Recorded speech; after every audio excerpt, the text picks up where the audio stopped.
Hello नमस्कार. मी माझ्या गोडताई आणि मैत्रिणींचं माझ्या यूट्यूब चॅनलमध्ये अगदी मनापासून स्वागत करते आणि आजच्या व्हिडिओला सुरुवात करते. मनापासून सर्वांना श्री स्वामी समर्थ.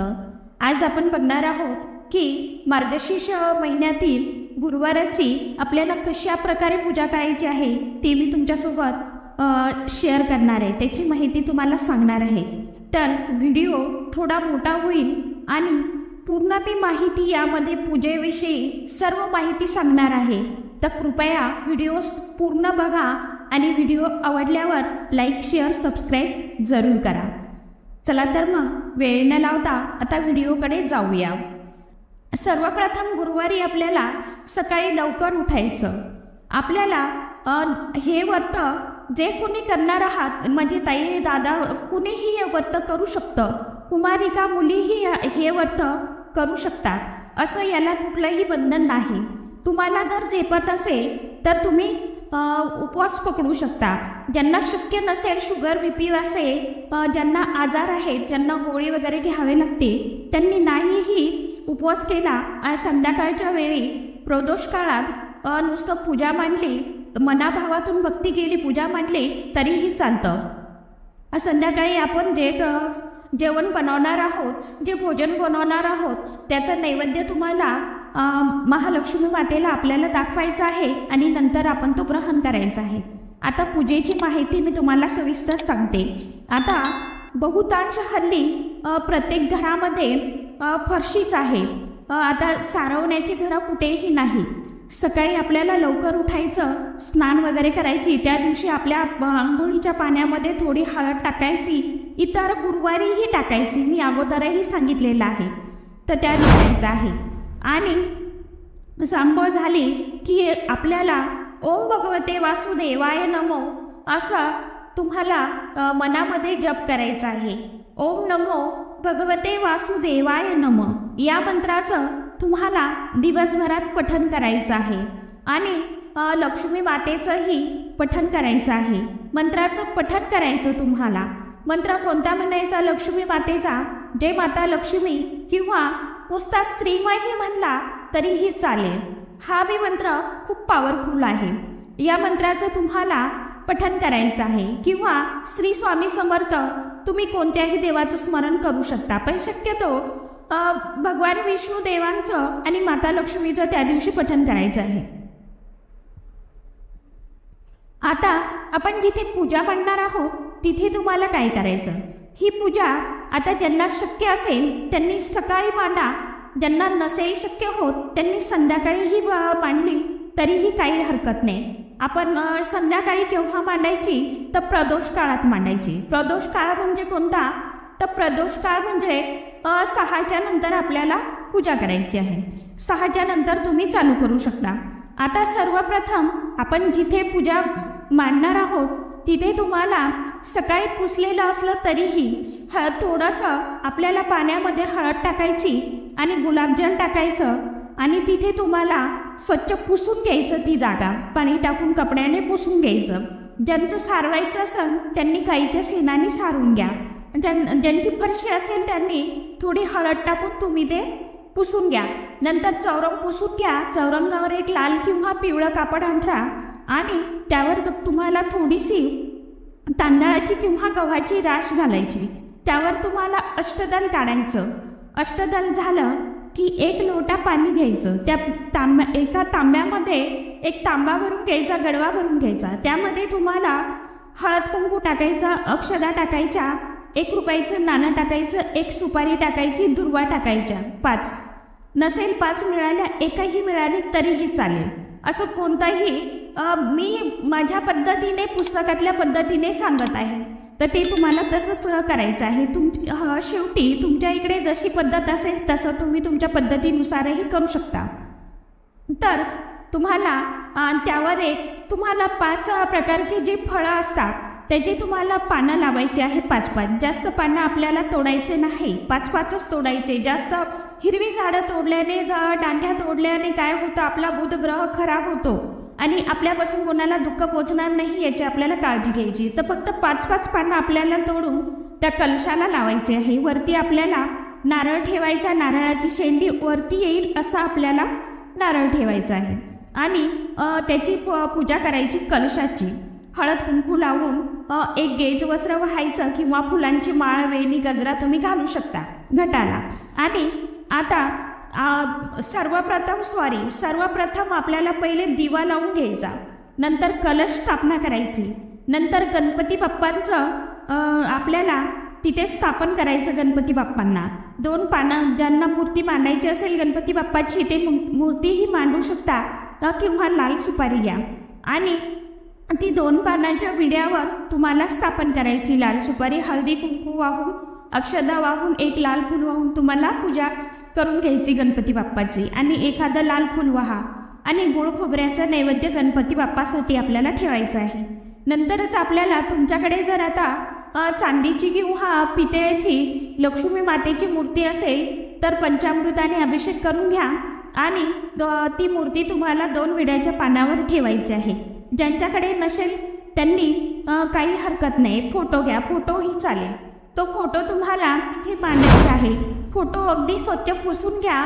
तुमच्याकडे जे कुठलं अत्तर असेल ते अत्तर लावा आणि नंतर हळदी कुंकू लावा, अष्टगंध लावा किंवा चंदन असेल तुमच्याकडे तर चंदनही महालक्ष्मी मातेला प्रिय आहे तर चंदनही तुम्ही लावू शकता. आणि हे झाली पूजा. आता नंतर आपल्याला 5 प्रकारची कोणतेही तुम्हाला तिथे फळं ठेवायची.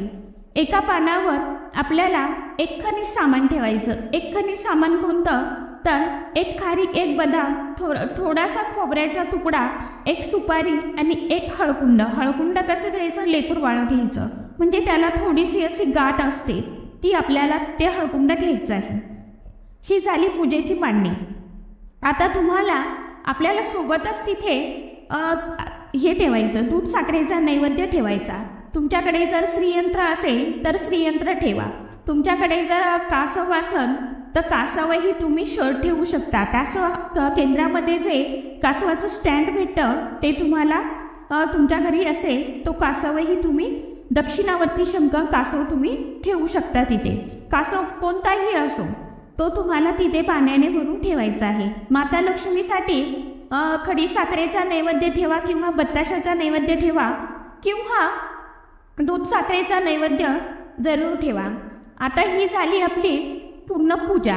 आता तुम्हाला जे माता लक्ष्मीला ज्या वस्तू प्रिय आहेत तुम्हाला त्या वस्तू तिथे ठेवायच्या आहेत.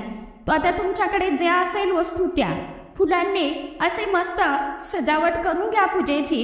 पूर्ण पूजाविधी, धूप दीप, एक तेलाचा दिवा, एक तुपाचा दिवा, धूप दीप लावा आणि संध्याकाळच्या वेळी मस्त असं घरातील वातावरण हे सुगंधी करा. याने काय होतं तर खरोखर माता लक्ष्मी आपल्यावर प्रसन्न होते. आपण हे व्रत कशासाठी करत आहोत त्याचा आपल्याला संकल्प करायचा. संकल्प कसा करायचा, एक फूल घ्यायचं, 2-4 अक्षता घ्यायच्या, हळदी कुंकू टाकायचं थोडंसं हातावर आणि पहिले पाणी सोडायचं. ओम केशवाय नमः, माधवाय नमः, ओम गोविंदाय नमः असं करून 2 वेळा आपण आचमन करायचं आणि आपलं गोत्र बोलून आपल्याला ज्यांना गोत्र माहीत नाही त्यांनी असं म्हणायचं की मी म्हणजे मी कश्यप गोत्रातली आहे असं म्हणून तुम्हाला उच्चार करायचा आहे आणि तो संकल्प सोडून द्यायचा आणि माता लक्ष्मीला आवाहन करायचं की तू माझ्या घरी स्थिर राहा, माझ्या घरी लक्ष्मी नारायणासोबत ये असं तुमच्या मनातील इच्छा बोलून तुम्हाला तो संकल्प करायचा आहे. संकल्प केल्याच्या नंतर तुम्हाला किमान 11 वेळा तरी लक्ष्मी मातेचा जप करायचा. नंतर तुम्हाला पोथी वाचायची. पोथी वाचल्याच्या नंतर तुम्हाला आरती करायची, नैवेद्य दाखवायचा आणि नंतर तुम्ही उपवास सोडू शकता. नैवेद्यामध्ये कोणतं भोजन असावं तर नैवेद्यामध्ये आपल्याला त्या दिवशी कांदा लसण विरहित भोजन बनवायचं आहे आणि कांदा लसण न घालता भोजन करायचं आहे, जेवण बनवायचं आहे. त्या दिवशी तुम्ही वरण भात पोळी देखील करू शकता किंवा तुम्हाला जर शक्य झालं तर कुठल्याही प्रकारची खीर बनवा. साबुदाण्याची खिरीचाही नैवेद्य तुम्ही दाखवला तरीही चालेल. भोजनाचं ताट म्हणजे आपल्यासारखं दाखवायचं आणि ज्यांना शक्य झालं त्यांनी गाईला नैवेद्य लावून द्यातो. नाही ज्यांना शक्य झालं त्यांनी घरात आपण तो प्रसाद म्हणून ग्रहण करायचा, आपण तो खाऊन घ्यायचा, सर्वांनी मिळून खायचा, लक्ष्मी मातेचा प्रसाद. एवढी काळजी घ्यायची, फक्त वाया जाऊ द्यायचं नाही, उष्ट पडू द्यायचं नाही. आपण जो वरण भाताचा नैवेद्य दाखवणार आहोत किंवा तुम्ही कोणताही, आणि शक्यतो या महिन्यामध्ये आपल्याला मांसाहार करायचाच आहे. आपण श्रावणात जसं 1 महिना पाळतो तसा हा पूर्ण महिना, मार्गशीर्ष महिना आपल्याला कटाक्षाने पाळायचा आहे. या दिवसात आपल्याला अंडी वगैरे हे खायचं नाही आहे, घरामध्ये आणायचं नाही. आणि ज्यांना शक्य नसेल, आता जे पाळू शकत नसाल त्यांनी किमान गुरुवारी तरी आपल्या घरामध्ये आणू नका. गुरुवार, शुक्रवार आणि सोमवार या दिवशी तरी खाऊ नका. इतरच्या दिवशी ज्यांना शक्य होतच नाही, म्हणजे खाल्ल्याशिवाय, त्यांनी नंतरच्या दिवसात खाल्लं तरीही चालेल. पण मी तर म्हणेन की या दिवसामध्ये, या महिन्यामध्ये तुम्ही आपल्या घरामध्ये ते आणूच नका. तुम्हाला शक्य झालं तर 5ही गुरुवार तुम्हाला एखाद्या स्त्रीची ओटी भरायची, तिथे ओटी ठेवायची आपल्याला लक्ष्मी मातेजवळ. आणि नाही शक्य झालं तर शेवटच्या गुरुवारी तुम्हाला काय करायचं आहे, 5 सुवासिनींना बोलवायचं किंवा 7 सुवासिनींना बोलवायचं, किंवा कुमारिका बोलवल्या तरीही चालेल. कारण या दिवसामध्ये आपल्याला किमान 5 तरी सुवासिनीची ओटी आपल्याला भरायची आहे. तर तुम्ही त्या कुमारिकांना किंवा सुवासिनींना तुम्हाला 5 पुस्तकं आणि 1 फळ तुम्हाला त्या मुलींना किंवा त्या महासुवासिनींना द्यायचं आहे. त्यांची ओटी भरायची, हळद कुंकू लावायचं, त्यांनाही खिरीचा प्रसाद द्यायचा. अशा प्रकारे तुम्हाला त्यांची ओटी भरून त्यांचं स्वागत करायचं.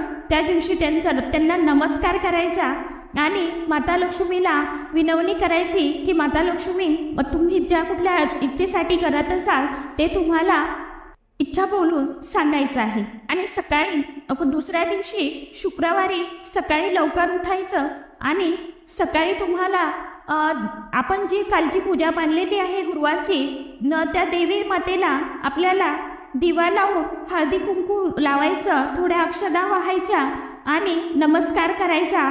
आपली पूजा, थोडा साखरेचा नैवेद्य ठेवायचा, आपली पूजा उचलून घ्यायची. आणि आपण तिथून पूजा उचलणार आहोत तिथे आपल्याला ते जागीचं ती पूजा पूर्ण सामान भरून घ्यायचं आहे. आणि तिथे थोडा खाली कपडा मारून घ्यायचा आणि कपडा मारल्यावर त्या जागेवर आपण जिथे पूजा मांडली तिथे आपल्याला थोडंसं हळदी कुंकू आणि अक्षदा टाकायचं आहे. अशा प्रकारे तुम्हाला पूजा विसर्जन करायचं आहे. सकाळी पूजा तुम्ही एखाद्या शेतामध्ये नेऊन टाका किंवा पाणी असेल तर वाहत्या पाण्यामध्ये सोडून दिली तरीही चालेल. जे तांदूळ आहे गटाखालचे, कलशाखालचे, ते तुम्ही परतच्या गुरुवारीही वापरू शकता ते सामान, किंवा तांदूळ तुम्ही पक्ष्यांना घालू शकता किंवा तुमच्या धान्यामध्ये टाकून तुम्ही पुढच्या गुरुवारी दुसरेही तांदूळ घेऊ शकता.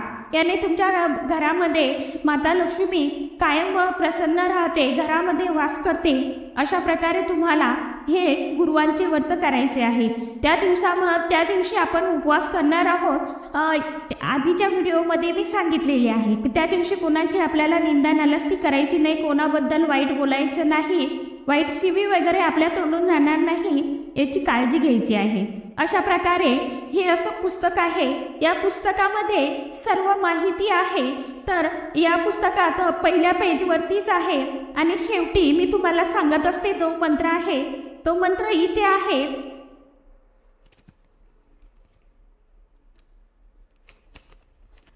हा इथे आहे लक्ष्मी अष्टकम, श्री लक्ष्मी अष्टकम.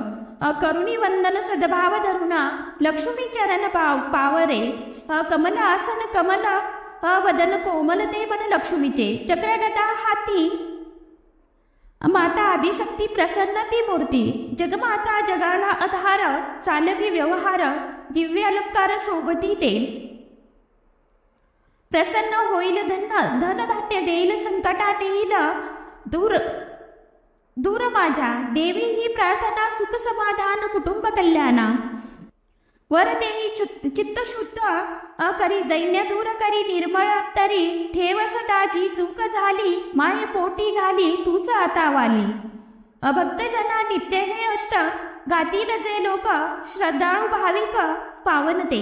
अशा प्रकारे तुम्हाला हे लक्ष्मी अष्टकम त्या दिवशी किमान 11 वेळा तरी म्हणायचं आहे, पठण करायचं आहे. अशा प्रकारे तुम्ही गुरुवारची पूजा मांडा आणि ज्यांना शक्य होत नसेल त्यांनी नुसती पूजाही केली तरीही चालेल. मी सांगितलेलं आहे, देव फक्त भक्तीचा भुकेला आहे आणि मनापासून भक्तिभावाने आणि श्रद्धेने गुरुवार करा. माता लक्ष्मी तुमच्या घरी कायम व सदैव राहो हीच माता लक्ष्मी चरणी प्रार्थना करते आणि आजचा व्हिडिओ इथेच थांबवते. व्हिडिओ कसा वाटला नक्की सांगा आणि चॅनलला लाईक शेअर सबस्क्राईब करा. आणि यानंतरचा व्हिडिओ आपला अजून मार्गशीर्ष महिन्याविषयीच येईल आणि मार्गशीर्ष महिन्यामध्ये मी तुम्हाला काही उपाय पण सांगणार आहे.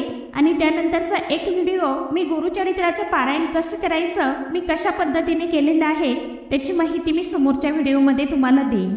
आधी आपल्या गुरुचरित्राच्या नियमावरती मी एक व्हिडिओ बनवेन आणि पूजा वगैरे कशी मांडायची त्याचा डिटेल्समध्ये तुम्हाला दुसरा व्हिडिओ मी शेअर करेन.